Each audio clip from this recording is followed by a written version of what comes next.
Hello and welcome to the Pickle Planet podcast. I'm Jenna. And I'm Tosh. And you'll notice that we're a little bit cozier today. We are. We really do love each other. But we also love having extra guests in studio, which is why we are so cozy together sharing a mic this week. Because we have two guests with us in studio. We have a tiny little room, but we have invited two amazing women in with us. We have Katie and Eryn in with us today. Thanks for being here. Thanks for having us. Yes, absolutely. So we've had you on the podcast before, but we'd like to give a little refresher to everyone who might not have heard the last time you were here. Professionally, what is it that you do? So Eryn and I are both pelvic floor physiotherapists, and pelvic floor physiotherapists are kind of like normal pelvic floor normal physiotherapists. Good gracious.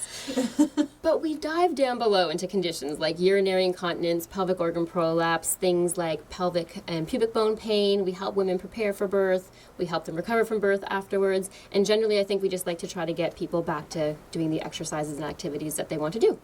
Yeah. Fantastic. And you guys have been working together for a year and a half now? Yeah, we're approaching getting close to 2 years. Yeah. And you've launched into something new and exciting. Yes. Yeah. Go ahead. So we just started Motherhood Link, which is going to be an online resource for moms. So really, whether you're pregnant or you're wanting to get pregnant, prepare for birth, and then postpartum, as well as into your motherhood journey. So our first kind of foray on the website is that we designed an online course, so you can access it from anywhere in your yoga pants. And it's for moms prepping for birth. So it really targets the pelvic floor and core muscles and how to prepare properly during pregnancy for a really confident birth and recovery postpartum. Which I think is fantastic because 8 years ago, I don't remember thinking about that at all. Exactly. You don't, and it's not something I find that, you can go to those classes at the hospital and so on and so forth, but it's not teaching you how to recover yourself or how to get through birthing a giant baby or a baby of any sort. It doesn't matter how big the baby is, it hurts. Yeah. So There's no easy way to get a baby out. No, true story. Yeah. Well, and yes, whether you have C-section, whatever happens, it still impacts your body, even if you feel like, oh yeah, I didn't go through a traumatic, physical birth. You may have had surgery, you've had something, your body has changed. Yeah. There is no two ways about that. And I think that there is this illusion that maybe a C-section is an easier way out. It's not. It's just a different way out. So it has its own set of problems and dysfunctions and concerns that we have as well. And I find that for us, both Eryn and I have had cesareans, and it was really kind of a passion project for us to make sure that cesarean sections were included in this prepare to birth class, because when you see a lot of these prepare to push classes, it really has no regard for cesarean recovery, and we think that's something really, really important that women should be focusing on. Yeah, and related to that, we see people after they've had a cesarean and they'll say, I'll ask them, like, are you leaking? Do you have vaginal heaviness? And they're like, well, no, I had a C-section. And I'm like, well, pregnancy itself actually causes a lot of changes to your pelvic floor and your core. And so I find sometimes they're ashamed to admit, because they're like, I shouldn't have these problems if I've had a C-section, so why am I having these issues? We really tried to build in the stuff that you can do regardless of how the baby exits to support you in that journey. So, and that's the thing, with a C-section, there's pelvic floor starts at your core. Yeah. And they are moving. Yeah, exactly. Your core is literally being ripped open. So I feel like it would almost be more. So I try to use very calming language when I talk about Not ripped open. Not ripped open. Gotcha. Okay. But it is a surgical procedure, right? So to be very, very factual, when you do a cesarean, what everyone recognizes as a C-section is typically that horizontal incision that's made across the pelvis. But what we're not aware of is that there's also a vertical incision that happens internally. So we're not cutting through the muscles per se, but that white line between where the six-pack, or my six-pack, hypothetically, should be, they do open that up to get access into the pelvic cavity. So that's why women will feel like there's a lot of stretching and movement of tissue that happens. So you can feel feelings from the pelvic bones on either side and up to the belly button. And just because you see an incision that's horizontal, it's kind of like the tip of the iceberg. So that's something that we feel like women should know this. And the other problem that we're seeing clinically are women who really want a vaginal delivery, And when we offer a little bit of cesarean education, they almost didn't want to jinx their chances of having a vaginal delivery, so they don't ever get that education if it's someone who ends up in an unplanned or an emergency section. And with our course, what's nice is that you have access to it. It's evergreen, so if your birth didn't go as planned, you can go back and rewatch some of the sections that might pertain to you now and be a little bit more relevant. Yeah. Yeah, I've found it very interesting to watch some of the stuff you guys have shared about cesarean, because I had 2 cesareans. And didn't really give it much thought. I trusted the system, and I knew that that's what needed to happen. That was fine. But yeah, I never, and thankfully didn't have a lot of complications from it, so I never really had to go into it. But then to watch, like, there's that one video you did with the pieces of felt. Oh, yes. And you're like, she like shows you what actually happens to your body. Ooh, So many layers. There's so many layers. You're like, wow, I really got lucky. Yeah, it's a surgical procedure. So for us, what we were seeing, what kind of spawned all this on, we were seeing, thankfully, women now know about pelvic floor physiotherapy, and they're coming in for preventative education. They're coming in to learn about different birth positions. They're coming in to learn about push techniques. They want to know how they can prepare their pelvic floor and their core for birth and afterwards. But we were giving the same speech over and over and over again, and we thought, wouldn't it be great for people who don't have access to pelvic floor care to somehow be able to have access to it? And we were very familiar with this. It's similar education that we give over and over again. So we're like, why can't we just film this and make it accessible to everyone? So that's kind of what spurred us on to create this program. Yeah, and like, what do they say? A pound or an ounce of prevention is worth a pound of cure. Like, that's kind of so true. Yeah, and Katie has said it before, and I totally agree that when people stop saying, well, why didn't anyone tell me there was things I could be doing to prevent this, I think we'll really have like met our mission and vision for Motherhood Link, because we want to help support people and knowing that there are things you can, prevention is our passion. So even if you don't have problems, it's good to have the knowledge so that when you do run into them, you know exactly what to do. Yeah. And I feel like that is coming to the forefront now for us here in New Brunswick. I know, like I said, 8 years ago, crickets. There was you go to that one class at the hospital, maybe, if you feel like it. But people didn't talk about prevention. They didn't talk about these things.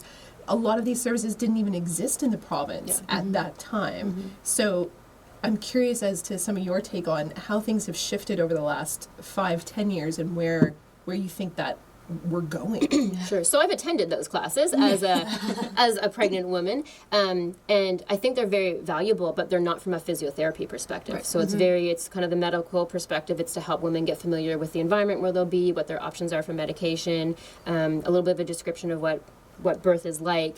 And for us, like, they're not teaching how to access your pelvic floor, how to use your pelvic floor. They're not teaching you after delivery, if this happens, try these 3 things. Like, there are very, very simple things that you can do to really help support yourself as far as pelvic health is concerned. So in New Brunswick, unfortunately, well, we're local to Moncton, and in Moncton right now, there's not anyone working in the public system that does pelvic floor physiotherapy, so it's not an option for women. All we have is the private sector right now. Now, that's not true across Canada, and that's not true in different parts of New Brunswick as well. But we wanted that service to be available to women locally because we do feel it's so, so important. And for busy moms, too, going to these classes, I remember trying to schedule them into my life. Yeah. So as Eryn said, we can sit in our yoga pants and watch it online, and you can take it in bite-sized amounts, then it's very convenient. Yeah, and you can kind of like pick as you go, so you can choose what you think is relevant for you, and like Katie said, if you need it later, it's available, and if not, it doesn't apply. You're good. You Absolutely, and it might apply for the second baby or the Absolutely. third or whatever, 100%. right? Yeah, you have access forever, so it's Or, on and then there. your friend goes through something, you're like, oh, I think that's how we really push the agenda on this, and how we really get to that point where we're thinking preventatively is the more that those of us who have gone through something share it and find out, oh, I wish I'd known about this resource. Yeah. Then we tell someone else, oh, you're pregnant. Hey, have you checked out Mother Link? Yes. Because this exists. How did, we need these things and we need to know about them. Here's your baby shower gift, your subscription to Motherhood Link, right? We strongly support that, as a matter of fact. Absolutely, absolutely. Yeah. So we're talking a lot about preemptive and all that. What about after? Like, for us that are 7-8 years after, and maybe there is still issues. What are things that women should be looking for to find out that they need to go and see you guys? Sure. So there's a saying in the pelvic physio world that once postpartum, always postpartum. And what we see is there was this cohort of women that missed kind of a postpartum rehabilitation. And for them in our world, we still consider them to be postpartum. So we would still put them through similar exercises and a similar assessment because they've never had that before. So some of the signs that we want people to watch for are things like urinary incontinence, so leaking urine, leaking gas, and not being able to hold bowel movements. Those are the bowels. We see that happen often enough after delivery, and it really keeps women housebound. It's something that they're very embarrassed about. They won't leave because they don't know what's going to happen. There's help for that. We also talk about vaginal heaviness, or the sensation that something is falling out, which is very common in the immediate postpartum time frame for women who've delivered vaginally. We're looking for things like pubic bone pain, pelvic pain, hip pain, low back pain, pain with intercourse, pain with sex. Pain with tampon insertion, so anything with pelvic penetration is what we look for. And then any sort of abdominal separation or doming that you would see. So if you did a sit-up and you saw a little tent or a valley that happened, we'd want that to be checked out as well. Yeah, and even feeling like disconnected from your core.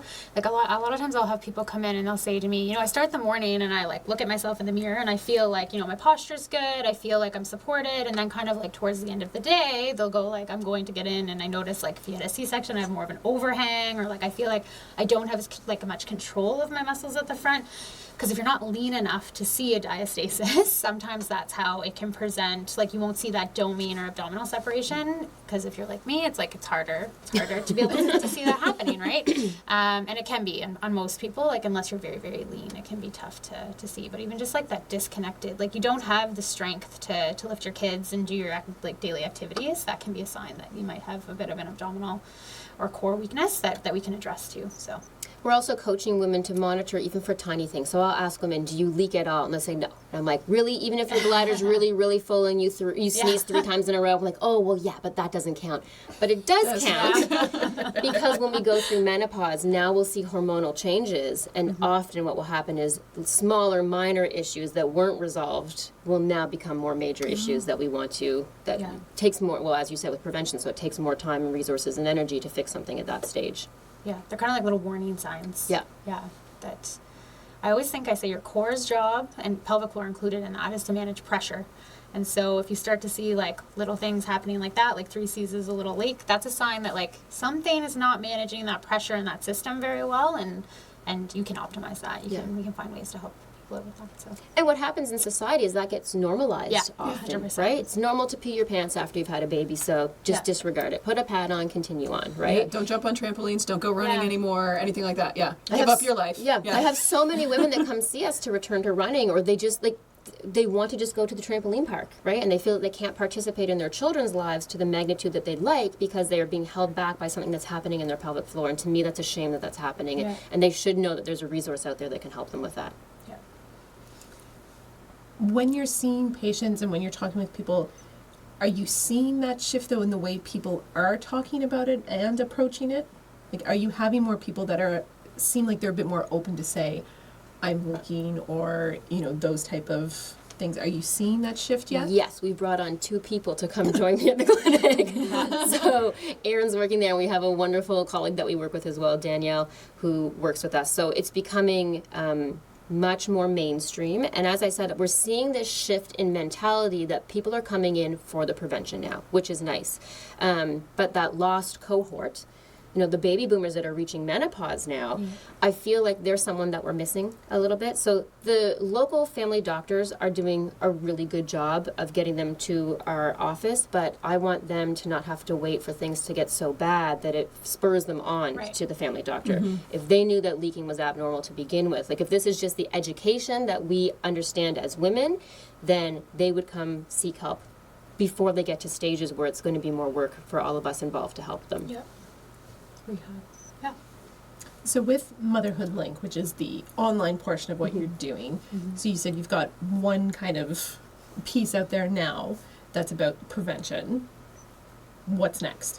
Is there more? I'm assuming there's Yes, more. there's more. Yeah, I mean, our vision would be to create resources that support people through that whole continuum of motherhood, and once postpartum, always postpartum. So we even have had chatted about doing like a menopause link, so people that could access it that are in that phase of life versus I think our next big step probably is that if you think of like social media and like what we know that's out there, there's this huge focus on like high level exercise at like that 6-week mark, and it's like, okay, so you're at 6 weeks now, how do I get back to doing what I was doing pre-pregnancy or, you know, earlier in life? But I think are going to focus on that first 0 to 6 week mark where you're kind of in no person's land. Yeah, literally. You no longer feel like a person. I remember being like, everyone kept checking the baby, and I was like, Yeah. What about me? I'm like, Yeah. Major surgery. and I pushed for like an eternity and no result, right? So I'm like thinking, like, is anyone going to be like, are your insides on the inside? Are they still there? But yeah, so like that's where I find like people, we were talking about it a little bit, like they'll get to that 6-week mark and all of a sudden we think something magical has happened. But we'd really like to start seeing people, if they want to and they feel ready to, even the simplest things to start to support your pelvic health and support your recovery in that 0 to 6 week kind of time frame or 4th trimester time frame. I think that's probably our next big project. Yes. We're trying to pick kind of one annually. One annually. I think it's a really good goal though, because there are a lot of us that think exactly 6 weeks, I'm cured. Yeah. You know what I mean? Like like I can start I can start running again, and things can start heating up in the bedroom again and whatever, and it's not like that for everybody. It's an arbitrary number. Right. So 6 weeks is just an arbitrary number. So we see women that are fine to return to high impact exercise at 4 weeks, and I see others that are 15 years out that aren't ready to return to high impact exercise. So it just depends on the body, the type of pregnancy you had, the type of birth that you had. They're also different, and they're different even within one woman. Between pregnancies and deliveries, they can be different. So you need to be aware of those warning signs so that as you move through life, you can pick up on them when they first start to happen, or if you try a different activity. And what I've noticed before is that 6-week appointment, a lot of women haven't test driven the equipment by then, right? So they've been very really trying to take things easy for the 6 weeks, which is often the advice that they're given. And then the doctor does due diligence and asks, how have you been doing? Any problems with leaking, any pain? And they say no because they don't know yet. So then they give the 6 weeks clearance. They're fine to go back to trying intercourse and to returning to activity, and then they notice problems. And that's where they've lost access to gynecological care. Yeah. So they're certainly welcome to talk to their family doctor, but we know there's a percentage of women that don't have access to a family doctor. We know that it's an embarrassing nature, that conversation, so sometimes it's just not talked about. And moms are busy. So when you're going to the doctor, like, the only time I make it to the doctor now is if I have a child that's sick. I rarely get to go for me. So sometimes those topics just aren't coming up. Women take the back burner, but if you're taught from the beginning what to watch for and how to progress yourself, I think just education is key. Yeah, 100%. Yeah. What about that cohort you're talking about, the ones that, really didn't have that same education and that same discussion that we're having now? And I'm thinking, I know that a lot of people who listen to the podcast, who come to Pickle Planet, are getting more out of the baby phase and, probably not that far, closer than we'd like to think, to that menopause phase. What are some of those warning signs that should be in our heads? I think that's like a perfect time frame too when we do start to see problems creep up, because it's like my kids are a little bit older, I'm sleeping better, I'm starting to like feel like I might have a little bit of time for myself, maybe, I'm hoping. And so they will start to resume activities that they love, and so, like lots of times, like Katie was saying, we've kind of like not had time for ourselves, and so we haven't rehabbed or strengthened and stuff like that, and then they jump back into something that's really high level, so like whether it's Zumba or they want to run again, something they haven't done. And so warning signs are leaking of any sort. So if you increase your activity and you have any leaking, so whether fecal, so whether you're leaking stool or whether you're leaking urine, those are, we say, big red flags, right? Vaginal heaviness, that's one that people have a lot and won't talk about very well, or they ignore it. And so that could feel like, I often have patients say, like, I feel like I have air or like something in my vagina is what they'll kind of describe it as, or heaviness. Or they can see tissue start to come out when they wipe or in the shower. They're like, they feel things aren't sitting where they used to once sit. Yeah, absolutely. And then, as Katie said earlier, like any back or pelvic pain that's kind of abnormal for you that started to creep up. So if you go for a run and every time you're like, oh, my left hip is really bothering me, sometimes that's exactly my issue. Nailed the hip and everything, so that's we know some physios that can help you out. Let's talk after because I did not realize that there would be a connection there. Okay. Huge. There was a study that came out in 2000 2010-ish, early that around then, that like 96% of back pain actually has a pelvic floor component. So if you've been treating your low back through, and I'm not disregarding physios, because I think it is becoming even more mainstream in physio that people are asking at least about the pelvic floor, because it's one of the 4 major components of your core. So when I talk to people about their core muscles, it's like it's your diaphragm, it's your pelvic floor, it's transversus abdominis in the front, which is your big muscle in the front, and then your back, some of your back stabilizers. And so they work together as a system, and I don't think a lot of people know that. So if one of them or multiple of them are not doing a great job, that can kind of show itself as back pain in some people. Okay. Yeah. So, or hip pain. Yeah. Yep.